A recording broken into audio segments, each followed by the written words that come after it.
Hello friends, मैं आपका दोस्त आर के सिंह और आप देख रहे हैं आर के सिंह एकेडमी। तो आज का जो वीडियो है बिल्कुल अलग वीडियो है। हमारा एक पड़ोसी मुल्क है, उस मुल्क पर मैं वीडियो आपको बनाने जा रहा हूँ, बता रहा हूँ आपको सीखने के लिए। तो हमारा पड़ोसी मुल्क है श्रीलंका। श्रीलंका की जो आज के समय की जो आर्थिक स्थिति है, उस इकोनॉमिकल क्राइसिस की बात मैं कर रहा हूँ। आर्थिक स्थिति से श्रीलंका गुजर रहा है, उसके पीछे का कारण क्या है मैं आज वो बताऊंगा आपको इस वीडियो के माध्यम से। दूसरी चीज मैं बता दूं कि थोड़ा सा श्रीलंका के बारे में जानने की जरूरत है, यानी हिस्ट्री और ज्योग्राफी थोड़ा समझ लीजिए, फिर इकोनॉमिक्स समझिएगा श्रीलंका को। तो सबसे पहले मैं इतिहास बता दूं तो श्रीलंका का पुराना नाम सिलोन था, शिलोंग कहा जाता था श्रीलंका को। और श्रीलंका का जो इतिहास है काफी ओल्ड कंट्री है, करीबन 1,25,000 साल पुराना ये आइलैंड है, एक द्वीप है। जो हमारे जो इंडिया है, भारत के जो नक्शे पर जो सबसे नीचे में अगर कहें तो वो एक छोटा सा आइलैंड द्वीप, मात्र 2.16 करोड़ की जनसंख्या, 2 करोड़ सवा 2 करोड़ की जनसंख्या, छोटा सा द्वीप। बहुत अच्छा कल्चर है, हेरिटेज है, वहां की संस्कृति विरासत में मिली हुई है। फॉरेस्ट बहुत अच्छे हैं, आइलैंड पर होते हुए भी राइस की खेती होती है। मैं कुछ इंपॉर्टेंट चीजें और बता दूं तो श्रीलंका का आप देख सकते हैं कैपिटल्स जो है, ये आपको जनरल नॉलेज के हिसाब से जानकारी होनी चाहिए। तो पुराना नाम इसका कोलंबो था, कैपिटल यानी राजधानी अब नहीं रहा, अब राजधानी हो गया है श्री जयवर्धनपुरे। तो श्री जयवर्धनपुरे जो है ये नाम बदल दिया गया है। और वर्तमान में जो इनके प्रेसिडेंट हैं वो गोटाबया राजपक्षे ये यहाँ के राष्ट्रपति हैं। और प्रधानमंत्री महिंदा राजपक्षे ये हो गए। और यहाँ की जो करेंसी है वो श्रीलंकन रुपीस है, श्रीलंकन रुपीस। इसके बाद मैं बता दूं कि ये नीचे में जो हमारा बे ऑफ बंगाल है, उस आइलैंड के नीचे में कनेक्ट होकर के तमिलनाडु जो हमारा स्टेट है, उस तमिलनाडु से नियरेस्ट पॉइंट में पड़ता है समुद्र से।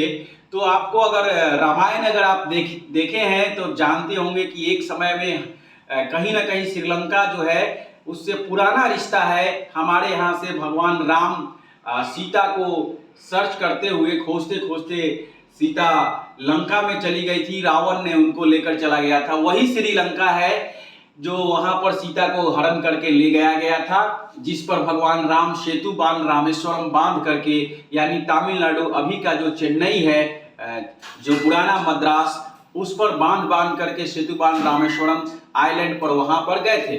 दूसरा चीज मैं बता दूं आपको, ये तो हो गया ज्योग्राफिकल स्ट्रक्चर्स। हिस्ट्री की मैं बात बता दूं तो यहाँ का जो लैंग्वेज है, लैंग्वेज मुख्यतः 2 प्रकार का है। एक है सिंघाला, ठीक है, ये सिंघाला लैंग्वेज है। और ये सिंघाला में ऑलमोस्ट आपको मान के चलिए कि 80% से ज्यादा लोग सिंघाला बोलते हैं अभी की स्थिति में देखा जाए तो। और दूसरा लैंग्वेज जो है वो आपका तमिल है, जो हमारे स्टेट का जो तमिलनाडु का लैंग्वेज है वो है। तो ओरिजिन पुराना जो द्रविड़ियन है वो हमारे ही ओरिजिन से, वो लंका का भी शुरुआत हुआ है वहां पर। इसके अलावा वहां पर थोड़ा सा इंग्लिश भी बोली जाती है, थोड़ा सा हिंदी भी बोली जाती है, लेकिन मुख्यतः लैंग्वेज जो है सिंघाला एंड तमिल ही आप बोल सकते हैं। तो रिमेनिंग इसमें बटा हुआ है, ऑफिशियल लैंग्वेज भी आप कह सकते हैं, तो सिंघाला और तमिल है। इस भाग में इसी में बटा हुआ पाठ है।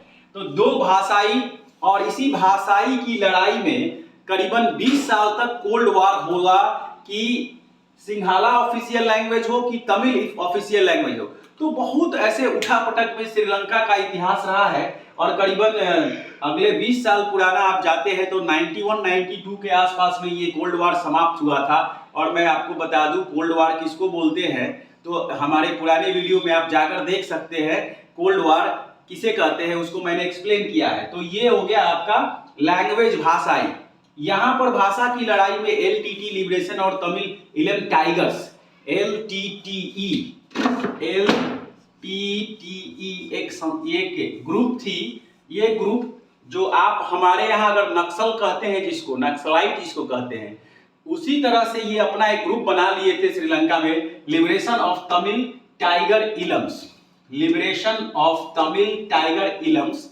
और यही ग्रुप्स हमारे यहाँ भी चेन्नई में, तमिलनाडु स्टेट में डिस्टर्बेंस क्रिएट किए थे। और आपको जहां तक पढ़े होंगे, अगर नहीं पढ़े होंगे तो सुन लीजिए, चंदन तस्कर वीरप्पन बड़ी बड़ी मूछें रखता था, वो इफेक्ट था, ये एलटीटी से कनेक्ट था। और हमारे देश के प्रधानमंत्री इसी ग्रुप के कारण हमने खोया है।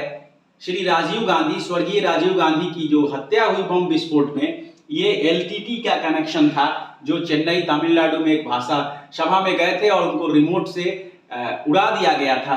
तो ये यहाँ कनेक्शन हो गया। इस तरह से भाषाई विवाद चलता रहा है। और भाषाई विवाद में मैं अभी की स्थिति बता दूं तो अभी की स्थिति में वहां पर सबसे बड़ी क्राइसिस क्या हो गई है कि वहां का जो श्रीलंकन रुपीज है वो काफी करीबन 15% डाउन हो गया है। यानी वर्ल्ड बैंक जो है, आईएमएफ जो है, इंटरनेशनल मॉनेटरी फंड जो पैसा वर्ल्ड बैंक को देता है, मैं फिर से बता दूं, आईएमएफ इंटरनेशनल मॉनेटरी फंड जो पैसा देता है वर्ल्ड बैंक को, वो अब पैसा श्रीलंका को देना बंद कर दिया है, क्योंकि इनके पास जो पैसा रिटर्न करने के लिए, और इस स्थिति में श्रीलंका जो मुख्यतः एनर्जी का जो स्थिति है, भयावह स्थिति में आ चुका है आज के डेट में। तो आज जो श्रीलंका है उसके पास पेट्रोल और डीजल, जो कच्चा तेल है, उसकी कमी हो गई है।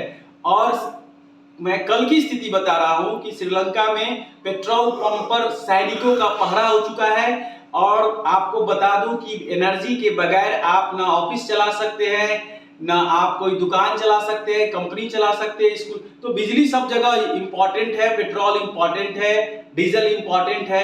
तो वहां पर खान खनिज के मामले में कच्चा तेल नहीं है, या उस रिसोर्स को रिसर्च नहीं किया गया, जिससे कि श्रीलंका की स्थिति खराब है। और श्रीलंका दूसरे देश पर निर्भर है कच्चा तेल के मामले में। तो सबसे ज्यादा जो खराब स्थिति है वो इकोनॉमिक कंडीशन अभी की स्थिति में है।